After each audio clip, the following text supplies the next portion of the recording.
Open the podcast bay door as hell.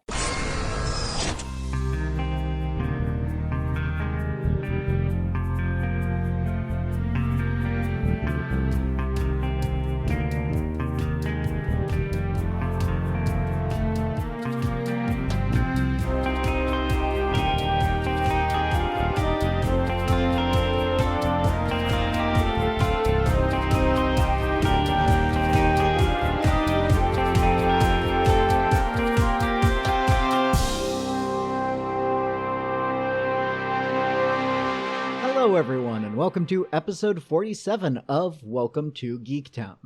I'm your host, Kurt Onstead.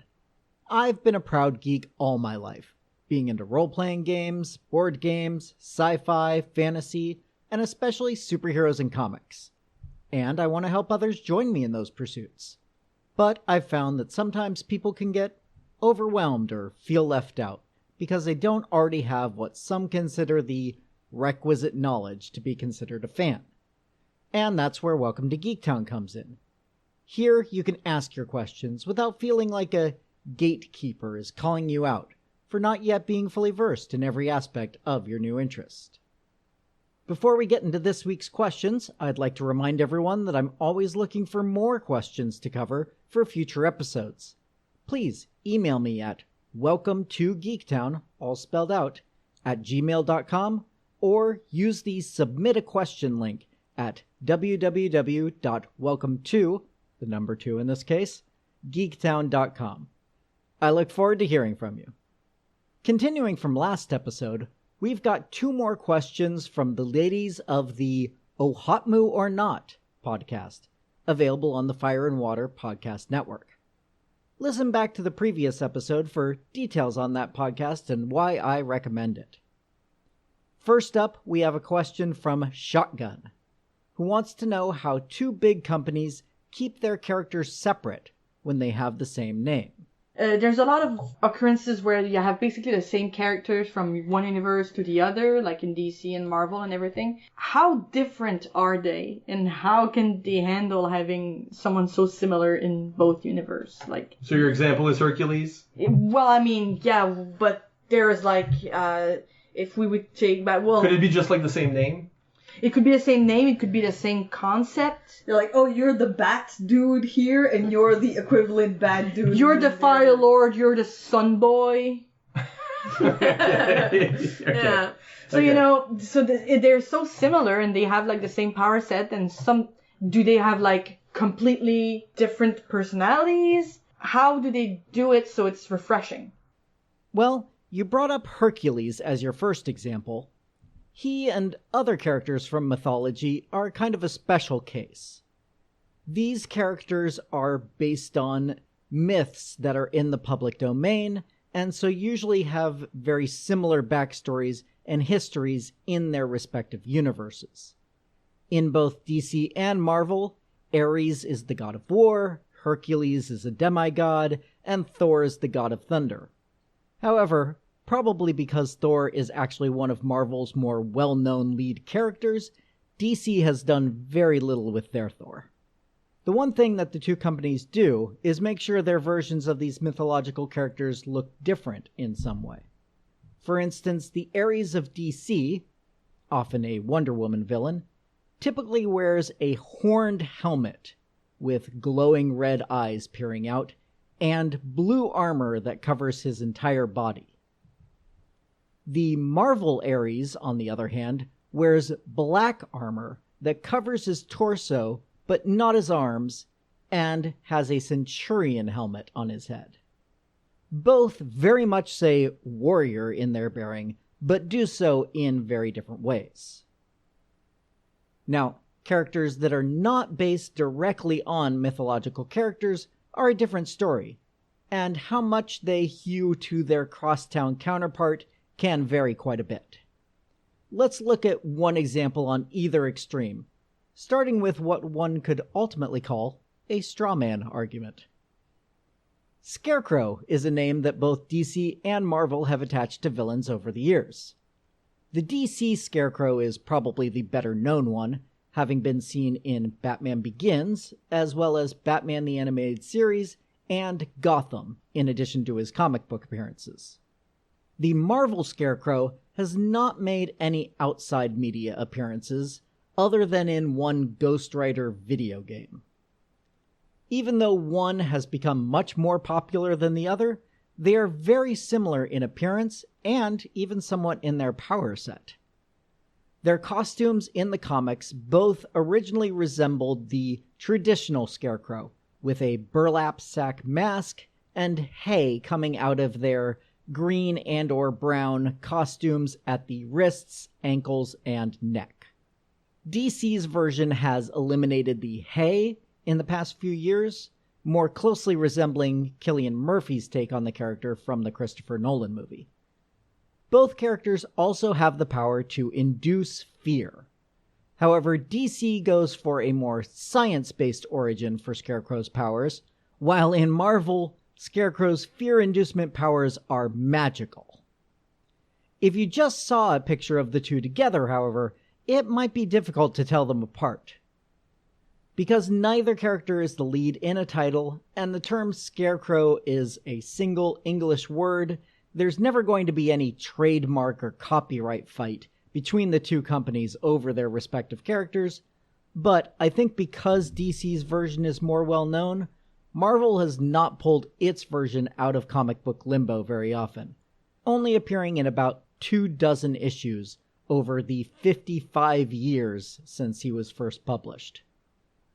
In fact, other than the scuffle over the Captain Marvel trademark, check out episode 26 for more info, Marvel and DC have been pretty good over the years of staying out of each other's way when it comes to characters. Now, for a counterexample, here's two characters with the same name that are about as different as you can get. Sandman. Marvel's Sandman is a villain, mostly known for fighting Spider-Man. Even if you don't read the comics, you may remember him from Sam Raimi's third Spider-Man movie, which also had Venom. This Sandman was created by Stan Lee and Steve Ditko all the way back in issue number 3 of Amazing Spider-Man, and takes his name very literally. He is a man made out of sand. However, by the time his first adventure was published, DC already had a hero named Sandman. Created in 1939, Wesley Dodds wore a green business suit and a gas mask while wielding a gun that emits sleeping gas in order to fight crime. Wesley was one of the founding members of the Justice Society of America. DC has gone on to create 2 more characters bearing the Sandman moniker, one created by Joe Simon and Jack Kirby in 1974, and then in 1989, Neil Gaiman, Sam Keith, and Mike Drindenberg brought us Morpheus, the lead character in the book Sandman, about the literal god of dreams. There is no way that anyone could ever mistake any of DC's Sandmen for the Marvel character of the same name. Everything about them, from their powers to their appearance to their personalities, are all completely different from one another. Finally, you asked about the instances where the powers are similar, even if their name is not. Firelord and Sunboy was the example you provided. Similar examples might be the Flash and Quicksilver, or Green Arrow and Hawkeye. In these cases, the personalities of these characters are usually very different from one another. For instance, Flash is a good-natured police scientist, while Quicksilver is a foul-tempered mutant with no day job. Green Arrow is a billionaire playboy turned dyed-in-the-wool liberal, and Hawkeye is a former circus performer with a chip on his shoulder. Unless one of the characters is specifically an homage or pastiche of the other, the writers will be sure to differentiate the background of the character enough to make it so any similarities are only superficial. That pretty much covers the basics of how Marvel and DC will make sure not to step on each other's toes when it comes to similar characters, either in names or in powers. Thanks for the question, Shotgun. Last but not least, we have Amelie. First, she wants to know, First question, may I be on your podcast? To which the answer is obviously yes. Then she asks, We're very preoccupied with consistency between the drawings. What is, like, the most important thing in the consistency of a character? Is it the face? Is it to have the similar colors? The costume? Like, what? Well, and the execution of the power? Yeah, like, what defines a character most importantly in the difference between the different series, The different comics, artists. from comic to comic, from week to week, from month to month, year to year? That's a great question.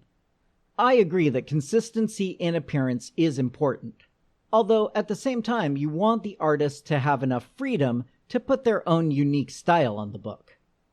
In the early days of comics, they were much more strict about having a uniform look to keep that consistency going, even between artists.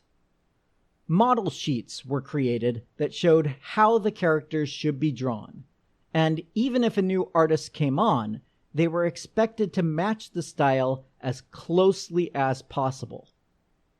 Some pencilers would even have their artwork drawn over by a house artist before the book went to press, destroying their original work in order to preserve consistency of style. This famously happened to none other than Jack Kirby when he drew Superman in the Jimmy Olsen title. As you can imagine, Jack was not happy with these changes, but he went along with it as that was the accepted practice at the time. Style sheets are still around today, but they're primarily used for merchandising rather than for the comics themselves. Many fans will follow a specific artist's work rather than a specific character, and with that, it's become much more acceptable for an artist to put their unique spin on the appearance of the heroes showing up in their book. But you still want these heroes to be recognizable somehow, so what's the most important aspect to get right? Well, if we're talking costume characters, I think the biggest thing isn't even on the penciler at all. It's on a different creative contributor, and that's the colorist.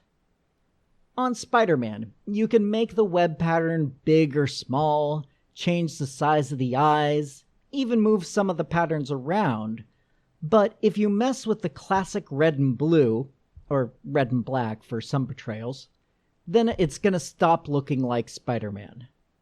It's the same reason that Hulk always wore purple pants. Even if you aren't wearing glasses, you're gonna recognize the Hulk as the big green and purple blur. If the number of stripes on Captain America's torso is off, some fans may recognize it as an error, but if the stripes are blue and white instead of red and white, that's gonna set off quite a few more red flags. How about when characters are not in their superhero suits, or don't have one at all? Now, this is completely my opinion only, but I think there's one big aspect that helps keep track of who is who, no matter who the artist is. For me, it's all about the hair. As an example, when John Romita Sr. took over on Spider-Man from Steve Ditko, he completely revamped the appearance of Peter Parker, taking him away from the skinny bookworm he had been to looking more like a traditional leading man of the romance comics that Romita had spent most of his previous work on. However, to keep the character consistent, Peter retained his distinctive widow's peak. That widow's peak has slowly evolved over the years to a high, flat hairline, often with a hint of that original peak, but not always. But that happened slowly enough that it was never a jarring change for regular readers of the comics. Spider-Man's supporting cast also has some very unique hairdos that make them instantly recognizable. From J. Jonah Jameson's flat top and Hitler/Chaplin mustache, to Mary Jane's long, straight red hair, to whatever it is going on with Norman and Harry Osborn. If you're unfamiliar, check the show notes to see what I'm talking about. So far, we've been talking purely on a physical level, but the top priority for me in terms of consistency is how the character's personality is portrayed from book to book. If Superman no longer cares about truth, justice, and the American way when he shows up in Batman's title, I don't care how accurately you represented the costume, that's not Superman. And the same applies for Spider-Man regarding power and responsibility. The motivations for the heroes and villains should stay consistent between appearances, even if it's not stated outright.